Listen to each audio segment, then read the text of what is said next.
Mas você estava falando de ser jurássico e ser assim? A minha filha, ela estuda numa escola muito tradicional, né?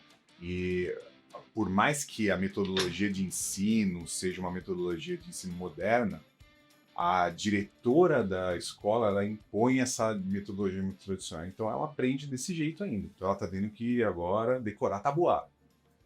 Aí, para explicar para ela que ela não precisa decorar tabuada, você não precisa decorar tabuada. Vamos lá. Ó. Tabuada é assim. Essa é a lógica. É isso que você precisa saber. Né? É isso que você precisa saber. Ah, mas a professora disse que eu tenho que estudar a tabuada do 7 e decorar. Então, ó, vamos lá.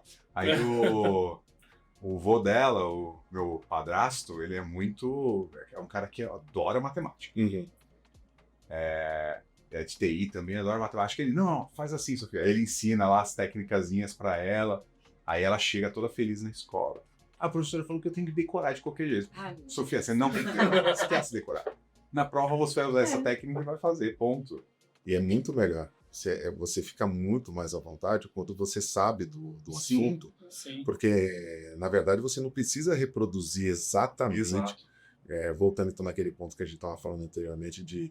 eu tive um líder que ele falava assim, Albano, você tem que ir na frente do espelho e ensaiar a apresentação. Não, eu tenho que saber o conteúdo, usar a apresentação como um mapa, né, um lembrete ali dos pontos que eu tenho que abordar e discorrer em cima do assunto. Exato. Quando fica você tendo que decorar, você já tem uma tensão natural na hora de falar.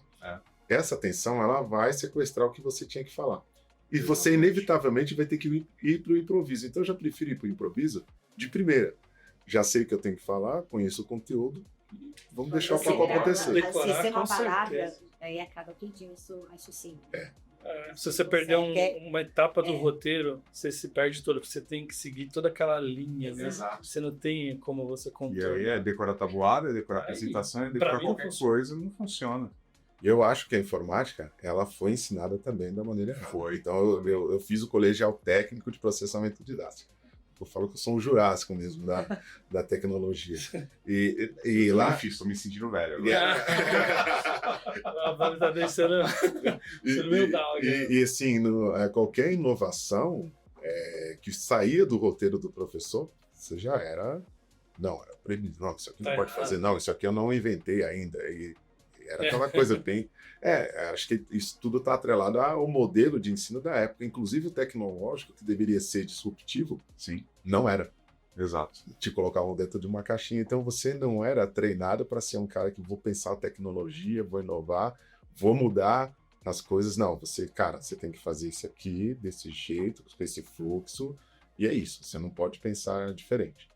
Então, quando começa TI ficar mais perto de negócio, fala, caramba, TI agora tem que saber de negócio. Complicou. Complica tudo, Mas né? aí o Porque cara- você não está acostumado com isso. Às vezes é o cara ali que tem aquele... Não começou ainda, né? Não. Não, mas a gente já pode usar isso de inovação. Eu vou... Mas não tá gravando. Mas pode Porque falar. eu ia dar um gancho disso muito como liderança e chefe, cara. Pro meu time eu sempre falo, cara, Pra ele gravar lá que o papo tá... Mas gravando já tá. 1000 maneiras de você fazer a mesma coisa. Sim. Eu sempre dei liberdade. Cara, ó, posso te dar caminhos, mas usa a tua solução, usa a tua criatividade, que às vezes você vai ter uma solução melhor do que eu vou te direcionar.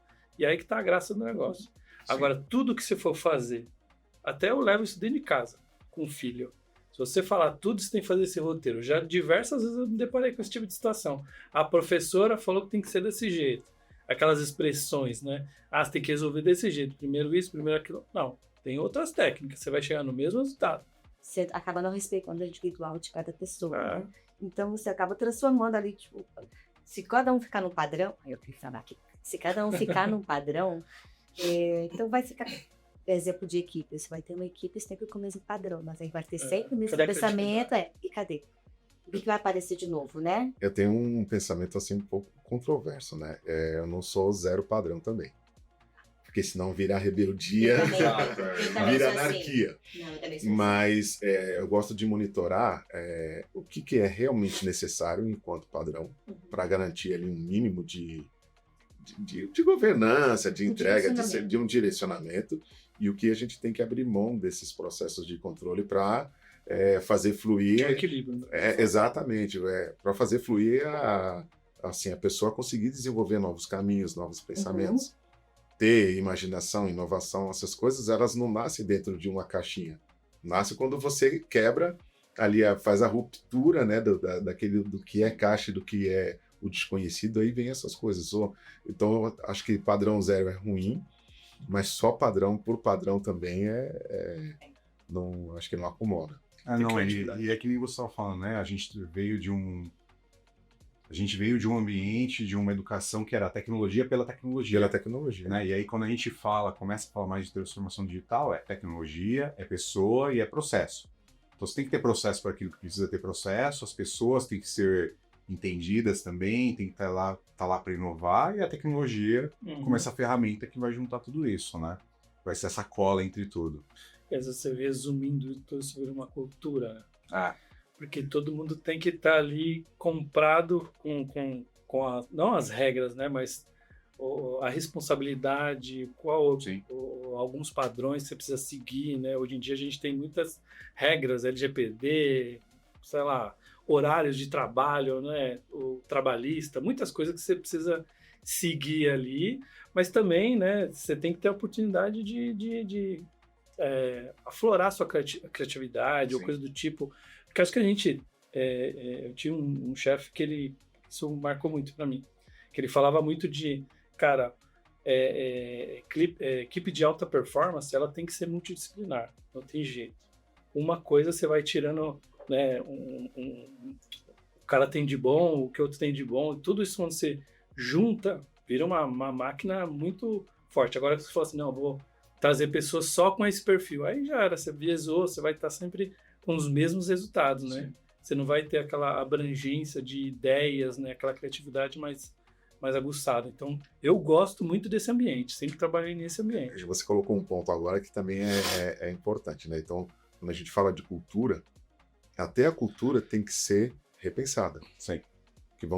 Quando a gente fala de cultura, então são os processos, o jeito de fazer tal coisa, o jeito de entregar tal coisa. E se a cultura ela também é muito engessada, ela não é um ambiente que vai proporcionar inovação. Na verdade, ela vai ser um ambiente tóxico, né? Por exemplo, não sei se eu estou atropelando a pauta, mas um ponto que quando eu comecei a trabalhar com ciência de dados, na atualidade, lá alguns anos atrás, eu comecei com DataFlex, depois fui para a MicroStrategy, fui para a Cognos, isso na indústria farmacêutica, né? Eu sou o Jurássico. E a gente olhava para os dados de um jeito. A cultura de fazer projeto baseados em dados, o BI, era de um jeito. Ou seja, a gente tinha aquele padrãozinho da esteira. Você tem dev, você tem homologação. Se tiver algum órgão regulamentador envolvido, envolvido, você tem que ter uma certificação. E nessa certificação você convida, às vezes, o mercado, ali alguns parceiros mais próximos para participar, e estando tudo ok, você vai para a produção. E aí chegava lá, em produção, os dados não batiam. E quando você vai falar da atualidade de ciências de dados, que isso foi até uma coisa que o Cação bateu muito forte ali comigo, é diferente aqui, porque projeto de dados, você vai usar o dado de produção. Sim. E isso já é uma provocação cultural, porque na empresa que a gente trabalhava, a gente teve ali que pavimentar algumas formas de olhar para esse tipo de projeto, porque o pessoal estava muito, não é enviesado, mas era a parte da cultura ativa ali. Então, tenho que parar e olhar e falar que tudo bem eu usar os dados de produção. Mas como é que eu vou fazer isso? Tem que ter governança. Agora entra a TI, perfeito, com todo o seu know-how, ou com toda a pesquisa, com tudo que for necessário para que isso seja viabilizado da melhor maneira. Então, quando a gente fala de cultura, e ainda tem muita empresa que está ainda numa cultura muito rígida, aquelas empresas familiares ou empresas muito antigas que estão lucrando há muito tempo com aquele tipo de cultura, às vezes não quer abrir a mão. Não, tudo bem. Essa tecnologia em grandes empresas, né, por muito tempo, eu acho que hoje está de fato claro para todo mundo a era dos dados, né? Que hoje dado é ouro.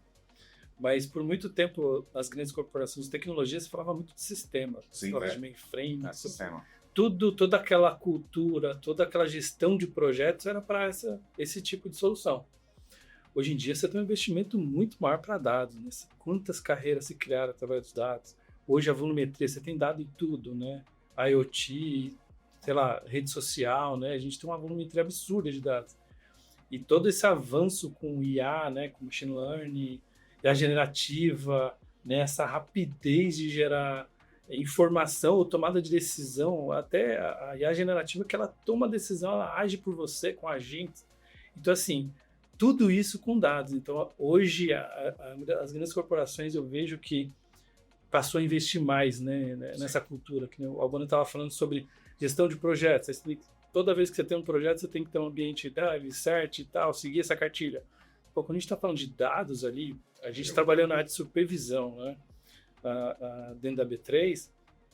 Então, assim, a gente tinha que trabalhar com dados reais. Não tem como eu supervisionar dados fictícios. Não faz parte. E como é que eu treino meus modelos? Como é que eu avalio, analiso, né, o que de fato está acontecendo ali no mercado com dado fictício? Não vou gerar resultado. Isso já em tempo de desenvolvimento, né? E se eu pegar dado fictício, fazer treinar modelo e fazer toda essa esteira e implementar depois para colher resultado, eu não vou ter resultado positivo, entendeu? Eu vou ter que voltar a tudo. Então, assim, isso foi um desafio grande, né? A gente já conseguiu mudar bastante coisa ali dentro, mas eu vejo que muitas corporações também têm esse desafio, né? De falar assim, não, você não pode acessar esse dado aqui é que nem você está no mercado financeiro, você tem acesso à informação de tal investidor, quanto tem, né? Então, dados extremamente privados ali que você não pode ter total conhecimento ali ou sair dali aquela informação, entendeu? Totalmente sigilosa. Então, assim, mas a gente precisa fazer o nosso trabalho. Como que a gente equilibra isso? Então, você tem, né, toda a responsabilidade das pessoas ali, todo esse guardrails, né, que as empresas vão colocando, né, governança, toda essa responsabilidade também de leis. Existem casos, né, não no mercado todo, né? Eu já estou no mercado financeiro há quase 20 anos. Eu trabalhei em banco. Então, assim, quando eu entrei, você tinha um documento que você assinava ali, né, de todo o risco, né? Você era responsável por todas as informações que estavam ali. E eu vi pessoas que investigavam a vida dos outros ali por curiosidade e aquilo gerava demissão, justa causa. E o cara nem tinha noção daquilo, né? Então, eu achava que era uma coisa normal a informação. Não é assim. Então, todas essas barreiras foram difíceis de ser quebradas, né? Até você falar, não, a gente precisa ter acesso, a gente precisa fazer esse trabalho porque gera valor para as companhias, né? Ainda mais a gente no mercado de regulação, a gente é responsável pelas coisas que acontecem ali, né? Fraudes, muita coisa errada no mercado. Você precisa estar acessando, ver quem está fazendo aquilo, qual é o propósito daquilo. Então, você tem que quebrar essas barreiras para essas coisas acontecerem, né? Então, assim, é muito difícil esse diálogo, né? Você tem que trazer o time de negócio com o time de tecnologia e falar, cara, vamos se conversar, vamos entrar no consenso. Colocando uma pimenta nisso tudo, tem um ponto que você trouxe que eu acho legal, que é a questão da IA.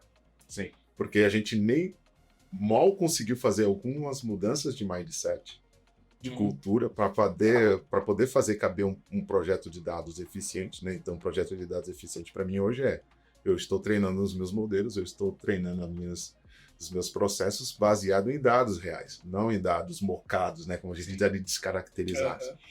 Só que com tudo isso, eu trago a IA. E aí agora eu tenho que repensar de novo a forma como eu olho para projetos de dados. Sim. Perfeito. E aí, qual que é o limite saudável? Até onde a IA vai? E eu sou daquela opinião, IA first, not so much, né? Nem sempre. Eu acho que a gente tem que, então, aqui, o fator humano, onde ele entra. E qual que é o objetivo da IA? Ela vai, assim, de repente... Qual o limite de cada um? Qual o limite, né? Porque eu acho que a IA, ela vai fazer, a IA generativa, ela vai fazer, às vezes, de automatizar, substituir alguns processos que nós humanos fazíamos para a gente focar nas coisas de negócio, para a gente focar em compor estratégia, né? Então, com tudo isso que você está falando, Cássio, de não é fácil fazer um projeto de dados, não é fácil você estar dentro da Corp e manipular dados, e gerar produtos, e gerar tendências, ideias a partir daquilo, e você ainda tem que trazer a IA. Perfeito. E até onde ela é saudável. Perfeito. E eu acho que a gente já gastou um tempo com a abertura. Você que está assistindo a gente, bem-vindo ao Jump Talk.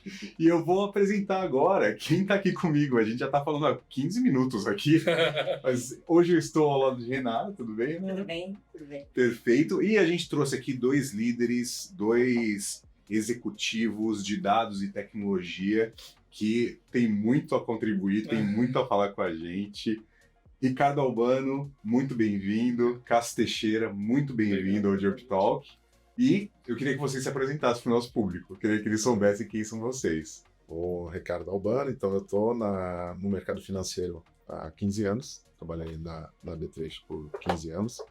Vim da indústria farmacêutica. Tive um período ali na Argentina de 10 anos e meio aproximadamente, trabalhando na Johnson & Johnson. E lá também a gente tinha essas encrencas de dados, né? A minha jornada praticamente é fazer o elo entre negócio e tecnologia. Perfeito. Traduzir essa necessidade de negócio, essa estratégia de negócio em soluções tecnológicas. Então eu comecei tocando projetos e liderando projetos, e nos últimos anos fazendo a liderança mesmo de áreas de TI, ali com equipes, conversando com terceiros, organizando toda essa orquestra, né? Orquestrando toda essa sinfônica para fazer as coisas acontecerem. Muito bom. E você, Cássio, de onde veio? Tá com tempo?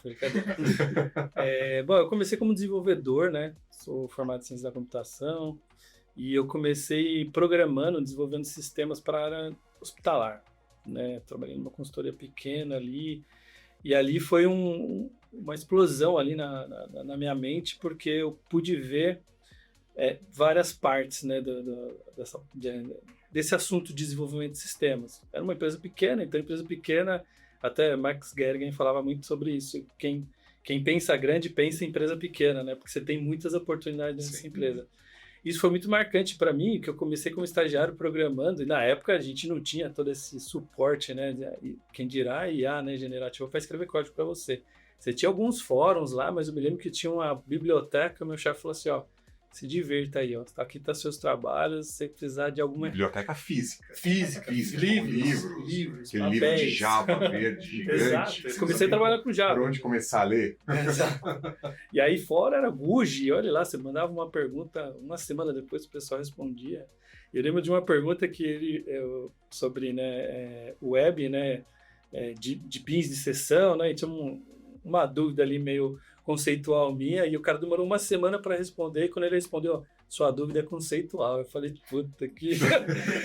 foi um balde de água fria. Então ali eu comecei, né, desenvolvendo, foi muito legal para mim, fiquei 2 anos, até fui efetivado como desenvolvedor júnior, e aí, assim, eu falei, pô, preciso ir para o mundo, né, e aí comecei a pensar maior, né, mais alto, e aí comecei a trabalhar, consegui uma oportunidade no Santander, e ali eu fui trabalhar, foi a primeira experiência que eu tive com dados. Eu fui trabalhar na parte financeira ali, né, do CFO, e ali a gente fazia muitos estudos com dados, né, de quem eram os melhores clientes, os melhores produtos, spreads, né, tudo que era rentável e não que era rentável para o banco. Então ali também foi uma explosão na minha cabeça, né, de o que é o mundo, o que é o mercado financeiro ali no viés de banco, né, tantos produtos, como que o banco rentabiliza, se rentabiliza, como rentabiliza os investidores, o que é ativo, o que é passivo. Então ali foi uma experiência muito grande para mim com relação a dados. E aí, né, só que ali eu tinha muito problema com o time de tecnologia ali, né, que a gente estava dentro de negócio.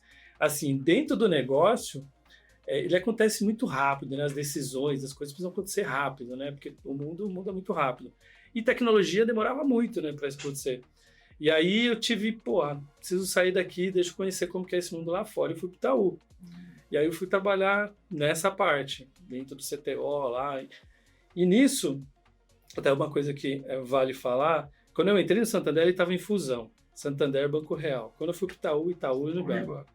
Fui para a B3, depois antes, né, que era BVMF quando eu entrei, e depois com o CETIP virou B3. Então, 3 big experiências aí com relação à fusão.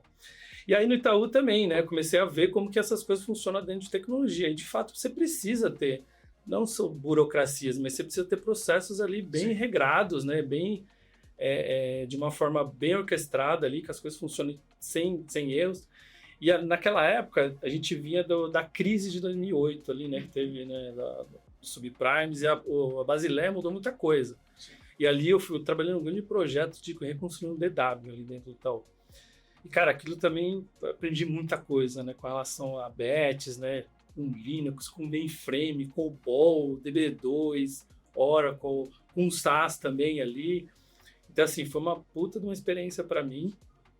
E depois, né, meados de 2013, eu também já falei, pô, preciso ir de novo pro mundo, preciso respirar novos ares. Aí eu participei no processo da B3, aí entrei dentro da B3 na diretoria de autorregulação, né? E ali se foram 12 anos. E quando eu entrei ali, eu tinha em mente que eu precisava ficar no máximo 3 meses na empresa para poder ir aprendendo e evoluindo na carreira. Só que ali eu fiquei 12 anos, né? Tô saindo agora. Então, assim, lá onde eu mais aprendi, mais me desenvolvi como carreira, né? Então, assim, eu fui para a parte de gestão, muitos projetos, muita coisa a gente viveu ali. Acho que a gente pode ir falando um pouco mais de detalhe. Mas esse é um pouquinho de mim até o presente momento. Bacana. Albano, você, o Cássio falou da experiência dele, de como ele transicionou para desenvolvimento para dados. A sua carreira, você começou a trabalhar com dados ainda na farmacêutica.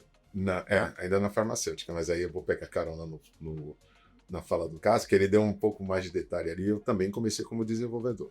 Aliás, eu desenvolvi um projeto para EAN, lembra do código de barra? Sim. A gente fez um site que gerava site em Visual Studio 2.0. É que eu não quero ficar falando algumas siglas daqui, senão o pessoal vai falar, pô, esse cara estava no começo do mundo da informática lá. Mas eu vim de uma carreira de desenvolvedor também. Então, ali na Microsoft, fui até o nível de arquiteto daquele antigo Visual Studio. E por uma força do destino, o meu gestor lá, o projetista, o arquiteto, ele se desligou da empresa e alguém precisava assumir a equipe de desenvolvimento. Então ali começou a minha transição. Eu desenvolvia e tocava o projeto, fazia o desenho de arquitetura, os componentes que resolviam as camadas de abstração de dados, aquela coisa toda. E chegou uma hora que eu já não estava mais conseguindo codificar. Então o diretor falou, Albano, eu vou colocar um cara para codificar no teu lugar e você vai ficar aqui agora só tomando conta dos projetos, tomando conta da equipe. E aí, então foi nesse momento que eu fiz essa migração. Na indústria farmacêutica que eu comecei a ter contato realmente com dados. Olhar para os dados, que antes eu nem olhava para os dados. Via uma especificação, então somente eu olhava, tem que fazer o componente tal, arquitetura tal e tal. Tá aqui o projeto. Mas na indústria farmacêutica eu fui obrigado a entender que os dados, tudo aquilo que a gente fazia, o resultado daquilo tudo tinha que se transformar numa análise de dados. Então, fui aprender MicroStrategy, depois passei pelo Cognos, aí algumas brincadeiras ali de DW, essa coisa que você falou, um pouco de BI, né? Então, DW, tinha os datamarts, né? Aquela coisa toda, aquela confusão. E acho que o projeto que eu mais aprendi, que foi onde eu falei, caramba, isso aqui tem um valor, foi da AstraZeneca. Um projeto lá que a gente fez automação da força de venda, um CRM lá que então o representante ia nas farmácias para fazer reposição de gôndolas, e ali com MicroStrategy a gente começou então a segmentar, a estruturar essas informações para transformar isso, na verdade, estruturar esses dados para transformar isso em informação estratégica. Então aí que eu comecei a olhar mais para dados. Fui então para Johnson & Johnson para fazer a mesma coisa. Eu acabei sendo emprestado lá para a Argentina, fiquei 2 anos e meio lá. E também precisava mudar de áreas. Né? Então, ficar sozinho na Argentina é legal no começo. É legal no começo, Porto Madeira, aquela coisa toda, Ricoleta. E depois saía sexta-feira, meio-dia para ir beber. Chat day para ir beber. Né? Tomava vinho todo dia. Vinho todo dia, tá quase me tornando um alcoólatra. Mais uma hora isso tem que acabar. E teve um episódio que quando eu vim numa sexta-feira para ver os familiares, tudo. E quando eu cheguei no aeroporto de Guarulhos, que eu escutei as pessoas falando português, aquilo mexeu comigo. Falei, tá na hora de voltar. E aí, então, eu voltei para a B3. Então, eu peguei o finalzinho, eu peguei o começo da fusão da Bovespa com a BMF. Então, eu peguei ali um finalzinho de fusão. Depois, peguei a fusão da A CETIP com a BVNEC, Bovespa, eu passei por duas fusões. E aí você tem toda essa, que nem a gente estava conversando aqui no começo, essa questão cultural, né? Eu acho que tecnologia sempre vai resolver. Tecnologia sempre vai resolver. O problema é a cultura. Na cultura. Acomodar a cultura. E aí eu acho que tem um negócio que a gente estava conversando antes da abertura, que eu vou pedir para o editor não cortar, o episódio vai começar um pouquinho diferente. Uma questão que você levantou sobre essa cultura, não só a cultura da empresa e do uso da tecnologia, mas a cultura da própria tecnologia, de como ela é utilizada, né? Como vocês enxergam essa questão de que nos últimos anos tem ficado cada vez mais evidente, tem ficado cada vez mais comum as pessoas entenderem que tecnologia tem que estar ao lado de negócio, porque negócio que faz a empresa se mexer de verdade, né? Sim. E a tecnologia tem que trabalhar pro negócio. Como que vocês enxergam essa mudança de paradigma? Eu vou contar um milagre e não vou falar o nome do santo. Mas eu tive num processo onde começou a ter uma migração de orçamento.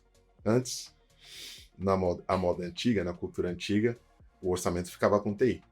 Sim. E o Cássio, eu acho que mais ou menos sabe do que eu vou falar. O orçamento ficava todo com TI. E TI mandava e desmandava e entregava um monte de coisa que às vezes o negócio não queria, não precisava. Né? Eu participei de um projeto, sem entrar em muitos detalhes, mas eu participei de um projeto que a gente foi ofertar uma nova plataforma de registro de negociação para o mercado de renda fixa. A gente construiu um universo maravilhoso e a gente não foi falar com o mercado. E chegou lá. Tinham alguns gaps para serem corrigidos. Então, essa aproximação de TI com o negócio eu vejo de uma forma muito positiva. Porque eu acho que desenvolve tanto TI, muda o olhar de TI, quanto também o de negócio. Porque antes era uma guerra, né? Era nós contra eles, nunca together, nunca juntos. Então, o que acontece hoje? O orçamento de TI ele muda, ele vai também para negócio. E negócio vai sentar na mesa para definir qual que é a melhor estratégia. Então, eu acho isso super positivo. Então, isso é uma revisão cultural. Porque muitas vezes o TI entregava uma coisa que já não era mais necessária. Por exemplo, é o caso do ágil, né? O ágil está mudando sempre ali, a gente está sempre atualizado e a gente está fazendo o melhor para aquele momento. O waterfall, não. Começo, meio e fim, e o que você me falou lá no começo, se mudar para que é um meteoro de Pegasus na Terra e tem toda uma confusão e vamos repensar tudo. E não é assim. Porque às vezes o que você me falou lá em janeiro, chegou no final de fevereiro, já não se sustenta mais, a gente tem que mudar o direcionamento. Exato, né? A posição do negócio mudou, o mercado mudou. Exato, só que a cultura... O novo já não é mais novo, O novo já é já não é mais ultrapassado. Só que a questão cultural, ali falando de TI especificamente, não permitia essas mudanças, essas acomodações. Então tinha os grandes dinossauros ali de TI, que quando falava de ágil, nossa, peraí, isso aqui é a casa da mãe Joana, não tem processo nenhum. Exato. Lembra do XP, né? Streaming Program? Né? Não, isso aqui não funciona. Então, eu vejo essa aproximação de TI com o negócio de uma maneira muito benéfica, e acho que isso não tem volta. E acho que em torno disso tem que se repensar cultura de projeto e cultura financeira também. Sim. Porque essa relação mais próxima, esse compartilhamento de orçamento, tem que repensar a forma como a gente vai gastar e direcionar esse orçamento. Assim, eu não vejo um nem outro existir, né, separado. Então, assim, o negócio sem a tecnologia, hoje em dia, não funciona. Tecnologia sem negócio também não funciona. Então, assim, nessas experiências que eu tive dos dois bancos, eu pude perceber o distanciamento que aí fazia as coisas desacelerar. Quando você traz, e hoje eu vejo, né, a B3 era uma empresa que investiu muito nisso, o negócio junto com tecnologia, né? Então, assim, esses orçamentos, todos esses planejamentos em conjunto ajudou muito, né? Evoluiu muito. Porque, assim, a tomada de decisão ela tem que ser muito rápida, né? Então, quando você starta... A gente mesmo ali na área, né? Eu tive ali por todo esse tempo e o meu antigo diretor ali, ele até puxava minha orelha e falava, pô, você é o cara meio MacGyver ali, que você vai fazer o negócio, que eu sou muito técnico, então às vezes você tem uma solução, aí você vai fazer um pedido de um projeto, você vai ter que orçar, que aí você vai ter que entrar na esteira, no backlog concorrer com várias áreas dentro da companhia, e aquilo, o tempo vai ser muito maior do que você precisa, né, que as coisas aconteçam. Então, muitas vezes no entanto que a gente criou um núcleo, né, que na nossa evolução ali, a gente criou 2 núcleos de tecnologia em 2 áreas de negócio, e isso foi crescendo, que virou uma superintendência. E eu acredito que isso vai crescer muito mais. Né? Eram 20 pessoas ali dedicadas dentro de uma área de negócio. Uhum. Por quê? Porque precisa disso. Mas a B3 ela vem investindo muito também nas outras áreas, né? De ter esses núcleos e ter essa governança de outras áreas de tecnologia, mas fazer governança, centralizar. Então, se fala muito de data mesh, né? Toda essa cultura descentralizada. Então, isso o negócio ganha muito, muito. Mas, de novo, não é possível ser feito sem tecnologia e sem o negócio. Sem o negócio estarem juntos. Eles estarem juntos nem sempre na mesma mesa discutindo é muito necessário. E eu participei de várias reuniões assim de pessoas que não eram de tecnologia, mas a gente levava a tecnologia para eles, de uma forma que eles entendiam que aquilo era necessário e que aquilo alavancava o negócio. Então, assim, até na autorregulação, a gente tem muitas reuniões com o conselho. São pessoas ali, né, como é que funciona ali essa parte da supervisão. Você tem toda essa aplicação das regras, né? Você vai através dos dados, gera informação, identifica ali os problemas que ocorreram, e aí você vai apontar o que isso se enquadra, né, das irregularidades, das regulações que existem, e aí você tem um processo que ele vai ser julgado. E esses julgamentos, né, passa por advogados, por conselheiros, que são pessoas de mercado ali, que o cara não tem esse foco de tecnologia, mas você pode trazer o benefício da tecnologia de uma forma que ele entenda. Sim. E isso vai conectando. Então, assim, por muito tempo da minha carreira, eu via que esse contato não acontecia por conta do diálogo. Então, o cara que ele era programador, o cara que é Java, ele chegava numa reunião, ele falava da forma que ele estava no dia a dia. E não é assim que as coisas funcionam. Ou até mesmo o cara, sei lá, um analista de negócio financeiro ali, que ele vai falar dos produtos. E o programador não vai entender o que ele está falando, aí você está naquela reunião ali, naquela conversa, e ninguém está entendendo nada, né? Então, assim, não chega em resultado. Então, acho que a gente conseguiu evoluir muito nesse momento. Acho que você trouxe um ponto legal que, né, enquanto eu falei de orçamento e como essa dinâmica deve acontecer, ou como ela acontece, você trouxe também esse olhar das falas. Uhum. Como assim, é um sentir a dor do outro. Então, o negócio entender que quando ele passa uma estratégia, uma demanda, o que TI tem que fazer e vice-versa. Eu acho que não tem mais isso. Não tem mais como você voltar para a cultura antiga. Não tem. Não tem. Vocês estavam falando, eu lembrei de duas histórias da minha carreira. A primeira foi numa empresa de telefonia, que foi o primeiro grande data house com a qual eu trabalhei. Eu não estava no projeto do desenvolvimento do data house, eu estava na área de marketing, né? Trabalhando com os dados desse data house. Uhum. E era muito interessante porque, assim, esse projeto, cara, ganhou prêmios, é uma das 3 aí, referências, cara, era o maior data house do hemisfério sul, era um negócio gigantesco. Projeto de 3 anos, waterfall. O que acontecia? Quando eu ia trabalhar com os dados no SAS na época, cara, eu tinha as minhas bases lá no SAS que eu copiava do Data House, trazia para baixo e deixava do jeito que eu precisava. Mas por quê? Porque o Data House não estava olhando para o negócio, não tinha as coisas do jeito que o negócio precisava.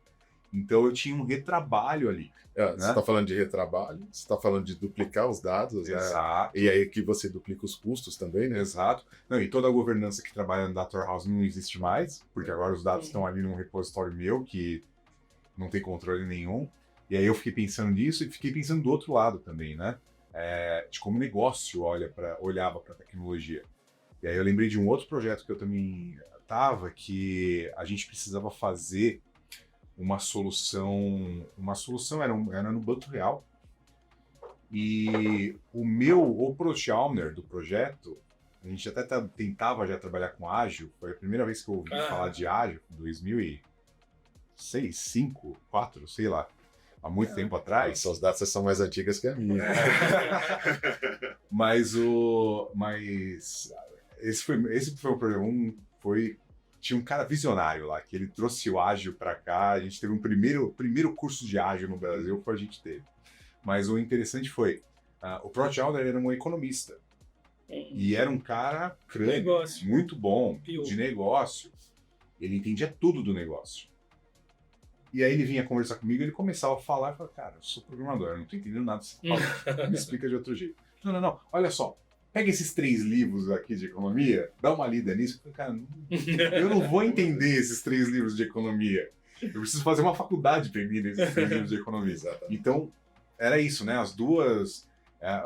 quando você estava na área de negócio, tecnologia não falava a sua língua. Quando você estava em tecnologia, a área de negócio não falava a sua língua. Então, acho que é importante, imprescindível isso acontecer. E tem um ponto que o Cássio colocou também, que acho que quando a gente traz tecnologia e negócio no mesmo ambiente, numa mesma frente, a empresa toda também tem que se preparar para que isso seja real e satisfatório, né? Que gere impactos positivos. Sim.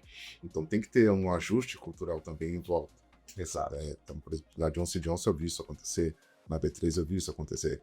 Você tem que ter reacomodar a questão cultural, porque existem expectativas. Então, quando eu olho para um projeto, que eu estou com um negócio do meu lado, e isso é ágil, o cara de TI não pode ficar a pé da vida, porque o que a pessoa de negócio falou ontem, ele escreveu hoje, amanhã já não vai mais ser usado porque mudou. É a dinâmica do jogo. Né? E o cara de negócio também não pode ficar ansioso que tudo aquilo que ele falou não se acomodou, porque tinha um backlog, e desse backlog outras coisas eram mais prioritárias e geravam impactos imediatos para o que estava sendo feito. Então, tem que ter também uma mudança de mindset em torno disso. Eu acho que tudo tem que ter em prol do negócio, né? Tudo em prol do negócio. Assim, vamos lá, no final, a empresa ela tem que lucrar. Exato. A empresa ela tem que cumprir o objetivo dela. Uhum. Esse é o final. Não importa se eu vou ter que falar com TI, eu vou ter que falar com compliance, vou ter que falar com essas áreas todas. A empresa ela tem que se organizar em torno disso. E quando a gente está falando de cultura, e mudou, ainda bem que mudou, eu já trabalhei em empresas que a gente ia para a reunião, eu tinha as reuniões de sexta-feira para fechar a semana, pô, já dava dor no estômago, porque a gente sabia que ia ter briga com o negócio, e aí chegou uma hora que ficou tão feio que ia o diretor de TI e o diretor de negócio, e aí a gente já não precisava mais brigar, porque os dois diretores brigavam eles. Eles já estavam brigados, então... E hoje em dia você não vê mais isso acontecendo, você vê as pessoas fazendo composição. Né? E eu acho que isso é sensacional. E acho que isso não tem a ver, num primeiro momento, nem com tecnologia, nem com negócio. Mas você acha que o mercado inteiro já enxerga dessa forma? Ainda não, Anderson, eu acho que não. Eu acho que não. Você vê algumas empresas por aí com alguns tipos de comportamentos. Até no próprio LinkedIn você vê algumas publicações que você fala, putz, tem um problema ali. As pessoas não, negócio, TI, financeiro, não estão se conversando. Eu acho que ainda não. E assim, cara, até pulando um pouquinho, né? Hoje, IA generativa. Sim. Você vê o pessoal, eu falo das experiências que eu tive lá, né? E tem alguns contatos externos também, outras empresas, vocês muito mais. As pessoas estão colocando IA generativa em tudo, né? Em tudo.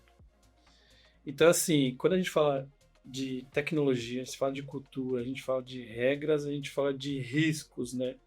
Vazamento de dados ou de tomar de decisão errada por um dado errado e tudo isso. Se você não tiver essa cultura, eu vou resumir tudo isso em uma cultura mesmo, né? Então, assim, se o cara de tecnologia, que ele tá ali no quadrado dele, né, trabalhando ali para fazer a entrega dele e não conectar com o cara de negócio que tá usando aquilo no dia a dia, já viu o tamanho do problema que isso vai gerar. E aí você falou de risco, de segurança, tem outros papéis aí também, que também tem que se conectar, né? Sim. Governança, segurança, tudo isso tem que estar conectado. Quando a gente está falando de ambientes regulados. Então, por exemplo, a IA não é IA por IA, né? Sim. Ela tem que ser pensada. Então a gente tem que falar de governança, tem que falar de transparência, Sim. a gente tem que falar de monitoramento, tem que falar de algumas coisas, né? Não IA. Vazamento. Tem que ter. E aí criam-se áreas para cuidar desses pontos, porque eu acho que uma equipe de alta performance ela tem que ser multidisciplinar, mas algumas coisas precisa nichar. Por exemplo, você falar de LGPD. Não dá para um gerente de tecnologia, ele pode sim entender bastante, e isso contribui, isso torna o processo mais veloz na hora de você fazer alguma frente que precise ter alguma atuação com LGPD. Mas você tem que ter um especialista, você tem que ter um DPO ali, que é o cara que vai exatamente. Tem que ter. Assim, não tem como você... uma pessoa, ela ter o total conhecimento de tudo. Isso não é possível, né? Mas as pessoas têm que saber do tema. Sim. O que está conectado? Quais são os riscos que eu corro aqui trazendo IA generativa em tudo? Né? O que a IA generativa ela vai utilizar? Um dado que você tem. Você tem os modelos, beleza, eles já são treinados, mas você vai trazer o teu negócio para conectar com aquele modelo e ser o seu agente, vai fazer o seu trabalho, vai te ajudar, né, a ter mais agilidade para fazer o seu trabalho. Essa é uma mágica magnífica. Mas se ela for mal implementada, vira um desastre. Porque hoje, e isso é um risco muito grande, eu acho que vai ser muito pior daqui para frente, porque a gente enxerga ainda, o mercado enxerga ainda IA como uma ferramenta. Exato. E IA não é ferramenta. IA é uma disciplina e ela envolve uma série de fatores que as pessoas não estão olhando. As pessoas estão olhando para o cloud. Estão olhando pro agente, estão olhando pro Figma que agora faz o layout de um documento usando IA. Estão olhando de forma ferramental, mas o negócio não é ferramental só, né? Não. É um negócio muito maior.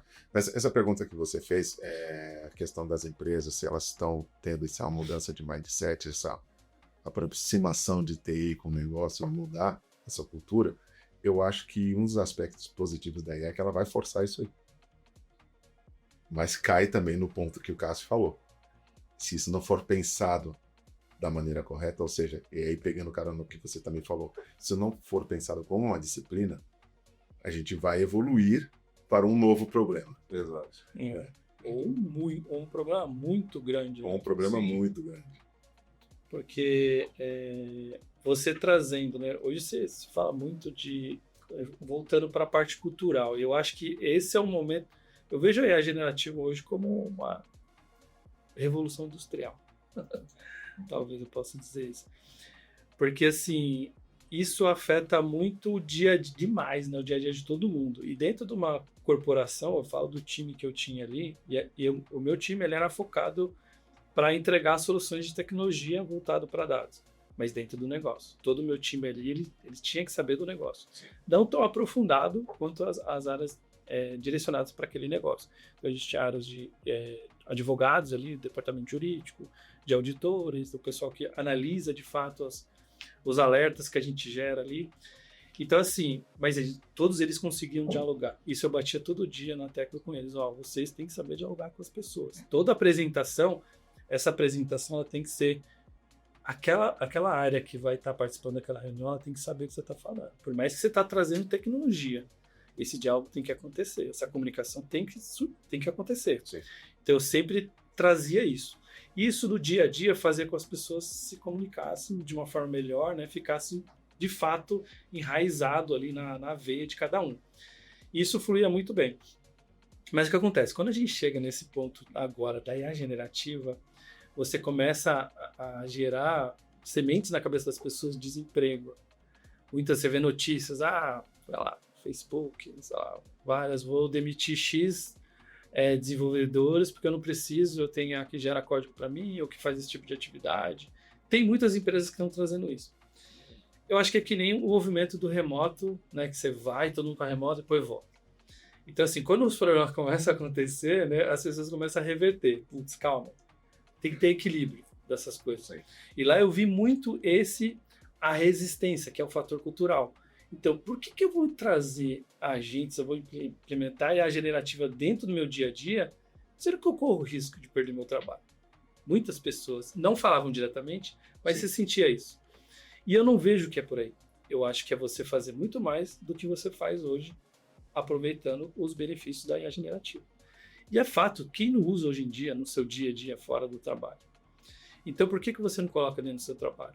Então, hoje, se você consegue fazer, sei lá, 10 canecas aqui por dia, se você usar IA, você vai fazer 30, por que não? Você vai ganhar mais, pô, sua empresa vai ganhar mais. Entendeu? Pense em fazer mais e não você ser substituído. Exato. Porque a tomada de decisão da IA generativa, e eu falo, no mercado que a gente está, é muito risco. Ainda mais a autorregulação, que você tem que dizer, de fato, o Anderson fez essa operação e a intenção dele era ter feito aquilo, que gerou esse problema, que ele gerou esse lucro, que gerou esse prejuízo para a Renara. Eu não tenho um modelo chegar nesse nível e nunca errar, é um risco muito alto. Então, assim, acho que as coisas têm que ser muito bem orquestrada, né, administrada, governada para essa coisa acontecer. Mas eu não vejo não colocar. Não tem como não colocar isso hoje. Isso é a realidade, a gente precisa disso. E hoje as coisas acontecem muito rápido, então por que não colocar?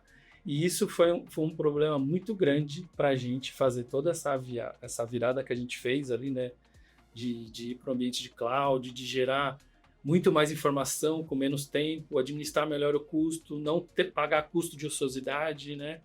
Fazer uma virada geral ali de plataforma de dados para gerir dados. E também a gente consegue trazer a generativa de uma forma muito mais fácil, né? Porque se você mudou aquilo, né? Você criou aquele alicerce muito bem governado, né? Com linhas de dados, metadados, tudo isso bem administrado, para você virar uma chave para implementar agentes, para usar a generativa de fato, é uma forma fácil de você implementar, porque você fez a sua lição de casa. Mas eu vi e vejo muitas áreas já pega, sei lá, um arquivo X, já coloca dentro de um agente, ou sei lá, começa a fazer pergunta e acha que aquilo ali, tudo que ele está te respondendo é verdade, porque assim, é o cara que ele é 100% negócio, ele não tem percepção nenhuma de fato o que está ali por detrás, e ele começa a usar, está resolvendo minha vida, mas ele está direcionado para o caminho errado. Sim. Então, assim, de novo, os dois têm que se conectar, a tecnologia e o negócio. Mas tem acho que a gente está falando de tecnologia, negócio, cultura, mas tem um ponto que o Anderson trouxe que eu acho super importante. IA tem que ser uma disciplina. Eu tenho que pensar IA estrategicamente, prós, contras, aonde IA entra, que acho que é o que a gente está falando desde o começo. Sim. Aonde ela entra, até onde entra. Né? E aí, eu acho que também a questão que você falou, as pessoas têm resistência cultural. Tem resistência cultural.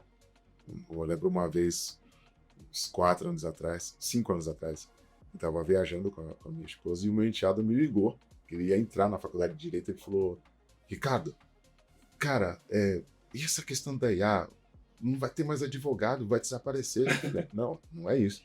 Você tem que ser o cara que vai dominar a IA e vai colocar a IA para fazer muitas coisas que, por exemplo, um estagiário faz dentro do teu escritório de advocacia e você vai fazer outras coisas. Exato. Você vai evoluir o teu negócio, você vai pegar mais contratos. Então, eu acho que isso é o ponto positivo e acho que essa é a forma da gente pensar, não ver a IA como vilã, mas tratá-la como uma disciplina, porque aí quando eu trato ela como uma disciplina, então eu conheço, eu entendo os prós e contras e eu posso tomar decisões em cima disso e aí sim eu evoluo.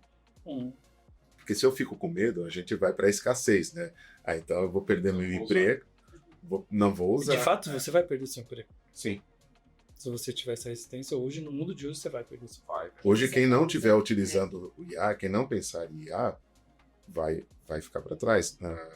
Na empresa onde a minha esposa trabalha, todo mundo tem uma meta corporativa. Tem que usar IA. Ah, mas tem uma equipe de venda que está lá ponto a ponto, vendendo a maquininha de adquirência. Esse cara também tem que usar. Como que dá para ele usar o IA? Como que dá? Então, entende como funciona, entende qual é a dor dele, que a IA poderia resolver. Eu tenho essa região aqui para cobrir. Qual o melhor roteiro? Qual é a melhor forma de abordagem para lojas, lugares A, B, C? Sim. Enfim, são muitas possibilidades, né?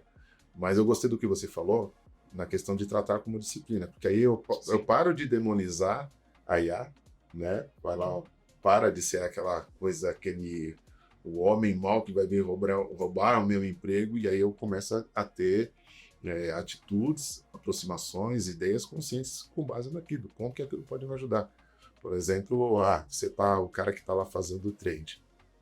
Já tem várias IAs aí que conseguem avaliar o risco de uma operação numa agilidade muito, muito, muito altíssima, superior ao ser humano, e você consegue ali minimizar as suas perdas e escalar os seus ganhos. Pô, por que eu não vou olhar a IA? Eu não vou ficar olhando lá jornal CNN, da Bloomberg, para saber qual que é o direcionamento do mercado, para eu vou fazer um trade aqui e perder dinheiro. Eu vou usar a IA. Eu acho que é isso mesmo, porque assim, de novo, o que eu falei sobre a Revolução Industrial, é porque com a IA, novas carreiras estão surgindo. Sim. Entendeu? Então, assim, são novas oportunidades. Eu enxergo que os trabalhos operacionais, eles tendem a zero. E eu acho que isso é bom para o negócio. Porque, assim, quantas vezes você deixou de ser estratégico para o negócio, pensar em algo, alguma ideia, né? Ser mais criativo, porque você está preso ao operacional.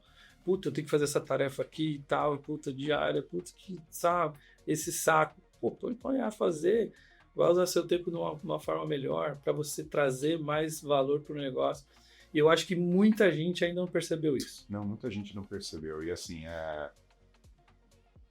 eu acho que não só pessoas das áreas de negócio, mas muita gente mesmo dentro de tecnologia não entendeu isso, né? Então, aqui a gente tem forçado muito essa estratégia. Cara, a gente tem que usar a IA para entregar mais para o cliente, né? No nosso time de inovação, por exemplo, cara, como esse time de inovação usa IA para entregar o código mais rápido? Ok, mas aí se entregar o código mais rápido não tem emprego? Cara, lógico que tem.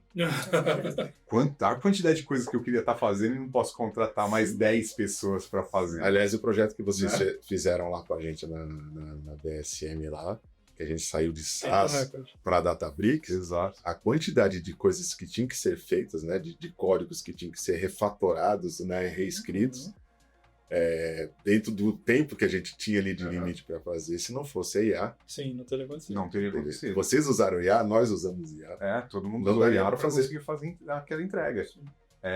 Né? E é isso que a gente tem forçado. Cara, tem muita coisa para fazer. E aí eu acho que vai muito nessa linha da pessoa também entender, e aí eu falando do indivíduo, a pessoa entender que novas carreiras vão surgir, o papel dela vai mudar, né? E ela se desatrelar desse papel antigo. Então eu falo pro pessoal, cara, você não precisa mais saber programar, ser o gênio da programação, de todas essas linguagens, né? Você tem que entender o que é programação, você tem que saber como funciona, você tem que saber, ok, eu vou desenvolver uma aplicação, o que eu tenho que olhar de segurança, o que eu tenho que olhar de conectividade, você tem que ter esse conhecimento. Não é só ir lá no Cloud Code e falar, desenvolva para mim, né? Mas talvez a sua visão tenha que mudar.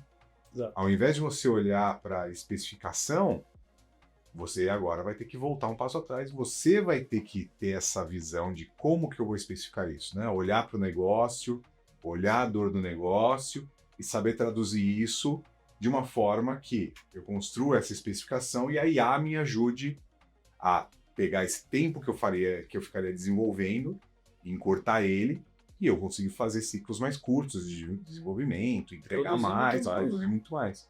Pegar mais negócios. Pegar mais negócios. Pegar mais negócios, desenvolver mais projetos. Exato. Eu acho que é isso. Então a gente não tem que ter medo da IA. Acho que aqui a gente está falando de revoluções culturais dentro do corpo, mas na verdade isso transborda para a vida, né? Para a vida. Né? Eu não tenho que olhar para a IA com medo, eu tenho que olhar para a IA como um catalisador ali, um acelerador das coisas que eu quero fazer. Exato. Mas isso também é mudança de mindset. E aí vai no pessoal. Vai no pessoal. Vai no CPF. Né? O CPF também tem que estar comprometido com essa mudança. E tem que olhar e ver que, eu não quero... Eu pago o ChatGPT, pago outra, Gemini, e tá aí, vamos fazer, vamos estudar. Então, não quero fazer isso. Daqui a pouco eu não vou conseguir fazer nada. Sim. Daqui a pouco eu não vou conseguir fazer nada. Daqui a pouco, cada vez mais, as coisas que eu sabia fazer, ou as coisas que eu fazia manualmente, vai ser imposto. Você vai entrar lá numa tela com um cadastro, você vai estar conversando com amanhã. Já acontece, né? Já acontece. Teve um bate-papo que eu fiz numa empresa que eu estava participando no processo seletivo, eu não conversei com um ser humano. Só com Conversei com uma IA. Na hora tinha lá a opção do falar com o ser humano ou falar com a IA. Meu primeiro impulso foi, não, quero falar com o ser humano. Porra. Não, vou falar com a IA. E, assim, é incrível. Uma IA muito bem estruturada. Parecia que você estava conversando com uma pessoa. Eu acho que as pessoas têm que entender agora que essa mudança não é de agora. Não está acontecendo a mudança acontece há anos. Sim. E aí, igual, vocês, sei lá, vocês já estão há anos no mercado de tecnologia, né? Você falou 20 anos. Então, imagine se você tivesse com o mesmo pensamento de 20 anos atrás. Sim. Onde você estaria agora? Então, a gente ir acompanhando, né? E acompanhando cada evolução dessa, a gente tem que estar preparado. E preparado para o futuro, né? Porque Sim. a gente sabe que vai vir outras mudanças. A gente está agora falando de IA e depois. O que vai vir? Se a gente ficar parado, a gente acaba não evoluindo e vai ficar parado ali uns 20 anos atrás, ali, Sim. né, sem a evolução e sem... Não tem como não acompanhar mais. Não tem. Eu assim, eu encaro a vida como, tipo, onde tem os maiores crises, onde tem as maiores oportunidades. Sim. Cara, se você parar pra pensar o quanto de coisa aconteceu de 6 anos pra cá, que foi o início da pandemia, até lá, assim, quantas carreiras novas se criaram, né? Ferramental, tecnologia, muita coisa mudou em pouco tempo. E onde foi? Morreu também muita gente. A gente viu muita coisa ruim acontecendo, era uma catástrofe. Mas assim, hoje muita gente enxerga a IA generativa como, puta, caramba, isso daí vai ferrar com a humanidade, isso aí é destruição, né? É o apocalipse, né? Trazendo uma parte mais religiosa. Mas na verdade não, são oportunidades, cara, porque até falando um pouco sobre a mudança do empreendedorismo, a cultura das fintechs, não, das startups.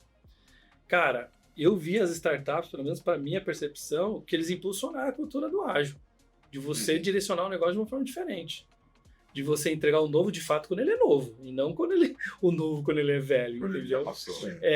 Então, e assim, muitas empresas que elas nasceram no cloud computing. Então, assim, essa empresa ela já foi ali sem ter todo aquele investimento absurdo, né, de tentativas, e você vai ver o valuation dela imenso. Então, assim, muita coisa se cria, né, se muda, né, então você tem que estar antenado das coisas que estão acontecendo. E a generativa, você fala de vibe code, você fala de cara que cria uma empresa ali com ideia. O cara, ele tem ideia e ele não precisa saber programação. Lógico que a boa parte delas vão dar ruim, né? Não vai sustentar, né? Então, assim, mas são oportunidades, vai como você... Algumas podem dar certo, né? Se o cara, de repente, ele já conhece um pouco da tecnologia, né? É igual um carro, você pega, só coloca combustível, tudo bem. Você não vai precisar levantar o capô, mas no dia que você precisar levantar o capô, você já sabe o que tem ali, e aí você se vira, entendeu? Então, acho que é muito como você encara a vida. Mas mudanças é inevitável. A gente está muito VUCA, né? As coisas acontecem muito rápido. Muito rápido. Eu acho que falando de corporativo, de empresas, a modernização hoje em dia ela não é mais uma opção. Exato. É isso que eu ia é uma obrigação usar nessa questão. Você citou um projeto que a gente trabalha, os 4 aqui na mesa trabalharam nesse projeto em algum ponto, né? Mas as empresas, as corporações, elas têm que estar prontas para tem que fazer essa modernização, né? Para conseguir entrar nesse novo mundo, né? Hoje a gente vê muitas empresas ainda que estão estagnadas em modelos de 10, 15 anos atrás, né? E poucas empresas que estão pensando já nessa modernização. Como que foram os desafios nesse projeto que vocês passaram de entender que essa arquitetura que já estava lá não ia funcionar mais para um futuro que vocês desejavam? Esse foi um ponto que eu e o Cassião, a gente andou muito, muito junto, né? Mas eu acho que a resposta para essa pergunta, e eu vou pedir ajuda para o Cassião para me ajudar a responder, é o que a gente vem falando durante todo o podcast. Sim. É cultural. Assim, tecnologia, a gente teve vocês como parceiro, a gente teve a Databricks também como parceiro, que entraram muito forte nesses projetos. Então, a questão tecnológica, né, a gente resolveu muito rápido. Perfeito. Putz, vamos ter que fazer IA aqui para refatorar o código. Vocês fazendo IA para fazer a migração de código SAS para Databricks, para Python, seja lá o que fosse necessário. Isso tudo a gente resolveu muito rápido. A questão mais que a gente, pelo menos até que eu era parte ali, que eu montava o ambiente, montava todo esse ecossistema para o Cássio vir com a turma dele fazendo a mágica acontecer. Foi a questão cultural. Sim. Então, a questão, puxa vida, eu vou montar um workspace aqui dentro do Databricks, eu preciso desse componente, tem que ser esse cluster. Essa parte cultural foi a parte que foi mais desafiadora. Então, a gente teve que orquestrar tudo isso, entender tudo isso e tomar as iniciativas para poder ir desembaraçando essas coisas para que o projeto pudesse acontecer. Isso acabou acarretando uma modernização como um todo ali também, né, nas áreas cross, porque eles também tiveram que se preparar para poder atender essas demandas que vinham diferente daquilo que estava se habituado a pedir. Que assim, nosso projeto ele tinha o objetivo de você sair daquele ambiente, né? Então você fazer tirar do ambiente on-prime e levar para o ambiente cloud. Por quê? Porque a gente tinha vários problemas, né? Você escalar é um negócio, um tempo muito alto, né? Demorava muito custo. E assim, a gente não conseguia atingir já nossos objetivos ali com aquela infraestrutura. A gente tem um legado ali que muitas vezes Sim. ninguém mais tinha conhecimento do que... O legado protegido às 7 chaves ali com uma questão cultural também, né? Sim, porque a gente está falando de resistência. Exato. Eu não quero entrar muito nos detalhes, mas a gente se deparou com muita resistência. Porque, né, eu tenho que sair do on-prime. Você bate no dia a dia da pessoa. Exatamente. O O Cássio chegou no ponto. Você mexer no dia a dia da pessoa. Pô, aqui no on-prime eu sou rei. Na nuvem, no cloud, com Databricks. E agora? Eu não sei, né, de uma conversa que eu tive com o Bernardo, da Databricks, logo no começo do projeto, que ele falou assim, cara, a gente tem que arranjar alguma coisa que nem Enterprise Guide. Aí vai ser ótimo. Pessoal, Deus me... Cara, não é isso. É uma mudança, é uma modernização mesmo. Sim. É olhar de outra forma, é fazer as coisas de outra forma. Mas essa resistência é do dia a dia mesmo. É do dia a O cara dia. usa o Enterprise Guide todo dia. Você vai falar para ele parar de usar? Então, Vou falar para ele parar de usar, porque tem uma forma melhor de fazer. Eu vou ter uma abordagem diferenciada aqui para trazer esse cara para o mundo moderno, para sair da idade da pedra. Só que é complicado. Né? De novo, nosso projeto lá, a gente tinha o desafio, tinha um Chinese Wall ali, né, bem próximo, e o nosso desafio foi resolver isso tudo em pouco espaço de tempo. Então a gente está falando de IA, a gente está falando, mas também a gente está falando de migração para a nuvem, a gente está falando de montar ambientes Databricks, que não era, né, na época que a gente começou a fazer o projeto, isso não era o dia a dia da maioria das áreas da empresa. Então, isso tudo foram coisas que a gente teve que...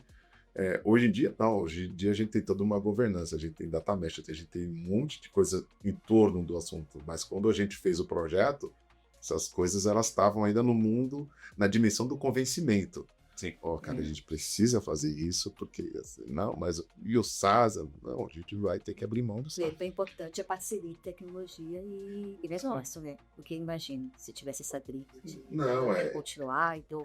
Então, na Daily tinha eu com o meu pessoal que cuidava de infra, que cuidava de desembaraçar as questões tecnológicas ali, o Cássio com o time dele, conhecendo o negócio e conhecendo a Databricks, e vocês conhecendo profundamente a Databricks e nos ajudando a organizar essa coisa toda. Mas, falando então de novo, o desafio, a cultura.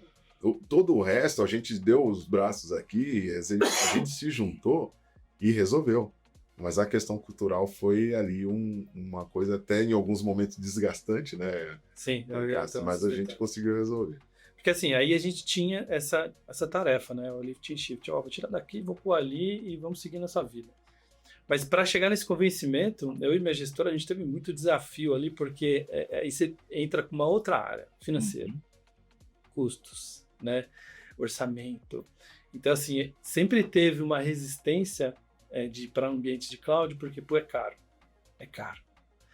E aí a gente diversas vezes, até a Databricks ajudou bastante a gente, né, de fazer conta, de pegar as calculadoras e testar e fazer uma POC e tal. Até vocês ajudaram a gente em uma delas. Então, assim, foi essa arte do convencimento. Depois que a gente passou por isso, aí a gente iniciou o projeto.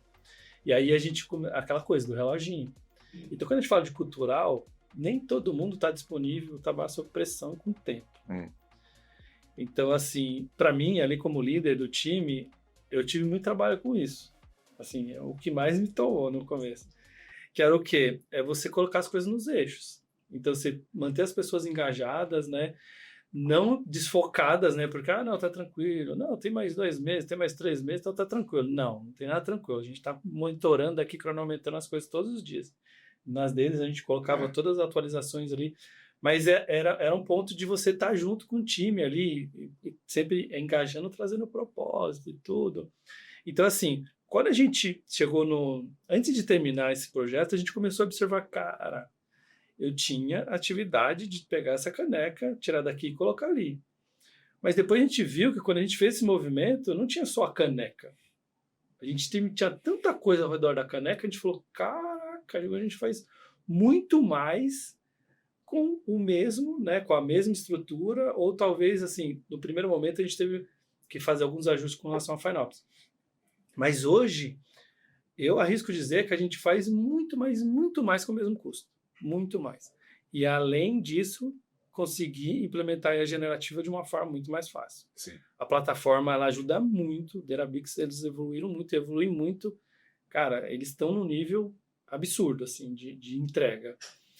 Mas a forma que a gente fez ali, né, com toda essa parceria de nós 3 aqui, né, negócio, tecnologia também vocês do mundo externo ali. Então, isso fez uma pavimentação maravilhosa para o ambiente. Hoje, a produção ela é muito mais rápida para a gente fazer. E naquele ambiente, não.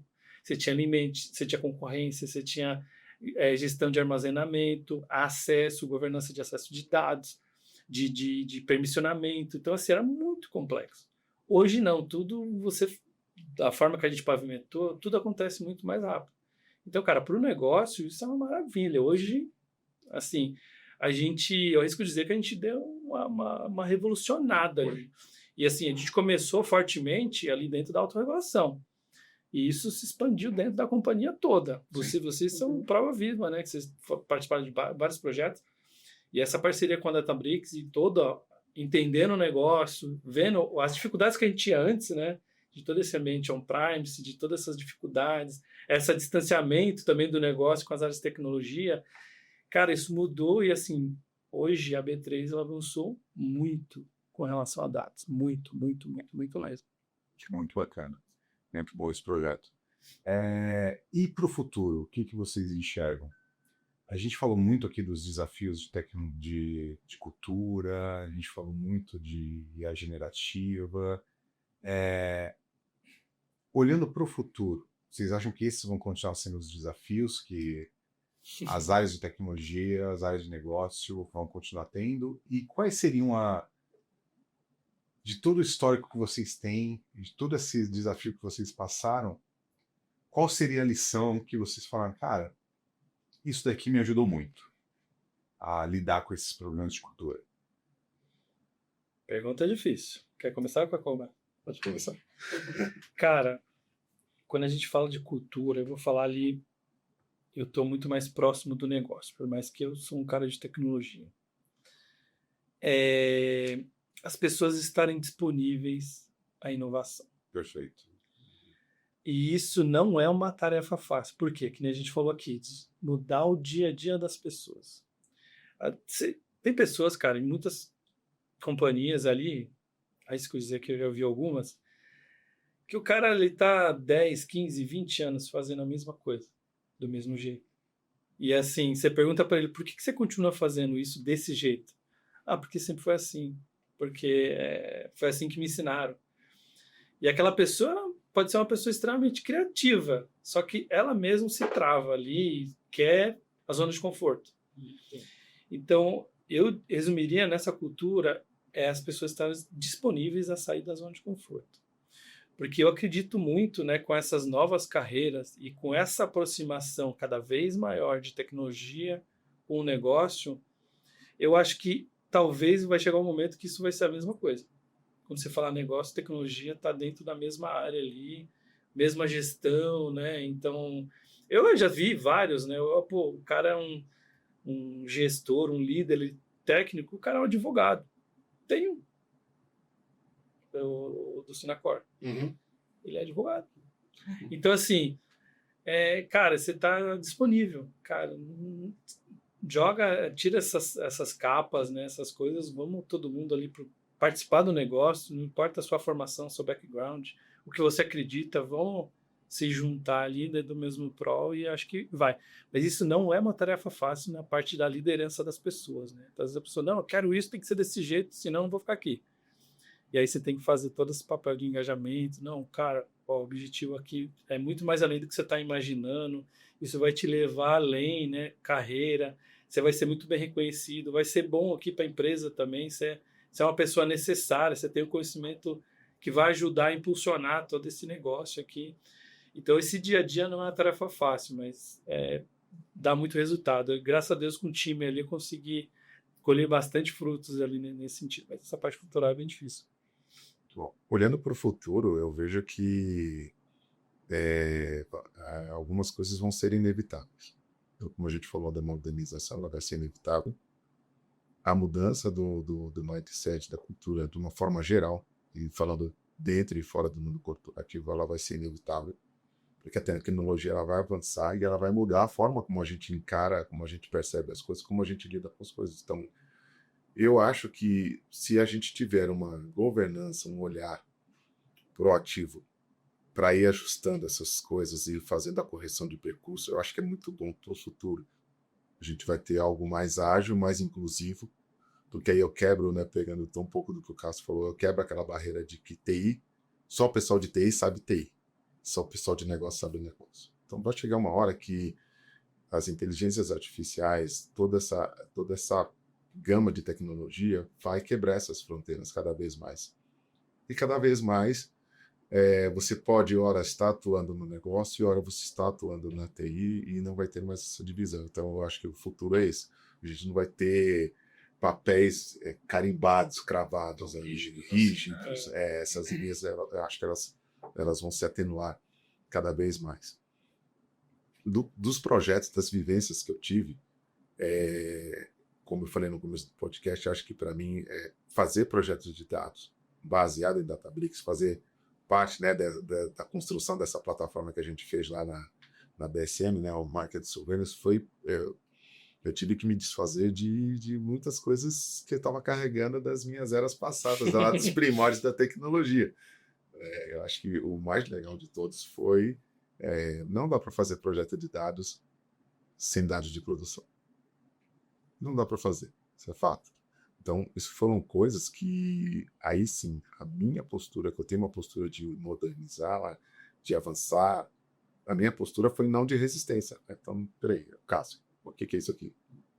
Me explica. Ah, entendi. Puxa, então, peraí, então minha briga mudou. Então agora eu vou lá, cara, eu quero um workspace, quero dados de produção lá e eu quero liberdade para fazer o que eu quero, o que eu preciso fazer, sem aquelas coisas rígidas ali do ITIL. Eu não sou contra o ITIL, mas, né, eu não sou contra a governança, mas a gente tem que ter ali um olhar diferenciado. Então, eu acho que para o futuro, a minha expectativa ela é boa. Eu acho que então essas fronteiras rígidas elas vão se dissolver. Eu acho que o dia a dia dos negócios, dos produtos, de inovação vão ficar cada vez mais ágeis, cada vez mais rápidos. Porém, acho que aqui a base da nossa conversa foi a cultura. Então, se a gente não cuidar da cultura, então se a gente não colocar IA como uma disciplina nas escolas técnicas, nas faculdades, não tratar isso como uma área de conhecimento que precisa de investimento, de financeiro, de atenção, de organização, eu acho que aí a coisa pode capotar. Então, eu acho que no futuro essa mudança é inevitável, a modernização é inevitável. Eu não quero mudar, eu vou ficar aqui com o meu selectzinho ali no SQL, e eu tenho as minhas procedures aqui, algumas orientadas a objetos, outras não, porque eu não quero também fazer esse tipo de modernização. Vai chegar uma hora que essa avalanche ela vai engolir tudo isso e você vai ter que se modernizar. Até porque vai chegar um momento que o que você faz, se não modernizar, não vai ser conectável com o resto. Sim, Você vai virar uma ilha, né? isso é muito importante. Você vai virar uma solução que não conecta com nada. Você é uma solução cercada de vazio por todos os lados. Né? Exato. Isso é muito importante. A gente tem alguns desafios em alguns clientes que estão começando esse processo de modernização e o maior gap, o maior impedimento, o maior bloqueio para qualquer projeto de modernização é isso, é essas ilhas que não se conectam com nada, né? Aquela área, ou mesmo dentro de tecnologia ou de uma área de negócio, aquele tema que está ali, está sendo feito há 15 anos daquele jeito, ninguém sabe o que está ali dentro, né? E ninguém consegue falar com aquilo. Existem sistemas inteiros feitos dentro do Excel. Legal. Tem. Os legados ali é um monstrinho que fica no canto da sala, ali no canto escuro da sala, crescendo para depois vir Ninguém quer de... mexer. Ninguém quer mexer. Os monstrinhos. Mas até um parênteses que eu venho visto muito nos eventos que eu participei, se fala muito de governança. Quando a gente fala de dados, governança. E hoje eu acho que isso é a raiz do negócio. Sim. Porque assim, quando você faz, que é o exemplo que eu dei, né, de como a gente pavimentou o nosso projeto, você consegue ser produtivo e assim ser eficiente. Eficiente é você ser rápido e fazer da forma certa. Então assim, porque você pavimentou, Sim. você colocou uma governança muito boa ali. Então eu vejo, né, nesses eventos de dados, né, hoje a gente entrando mais nesse cenário de dados. Hoje nenhum negócio funciona sem dados, não tem jeito. Se eu falar até do nosso ambiente ali, ambiente de bolsa, por exemplo, a volumetria de dados, a quantidade, né? E aí se eu entrar no ambiente de regulação, você tem a volumetria de dados, você tem a quantidade de regulação que você precisa seguir. Então é muita informação. É impossível você fazer isso sem tecnologia. E tecnologia de ponta. Tem que ser tecnologia de ponta. E quando a tecnologia ela é de ponta, ela também tem a necessidade de ter uma governança. Porque não adianta você ter um puta de um ambiente, né, poderoso ali, todo desconectado, sem regras. E o risco que isso traz, né? Você mesmo deu o exemplo do começo da sua carreira lá, da pessoa tinha acesso aos dados bancários de todo mundo e ficava lá olhando. Né? Eu trabalhei na Vivo, por exemplo, e eu lembro de um cara que ficava olhando para quem a ex dele ligava. Pô, isso é meio clichê. Né? Já fazem mais de 15 anos, então eu posso falar com mais tranquilidade, mas ele entrava na base lá do Dr. House e ficava olhando para quem minha ex está ligando.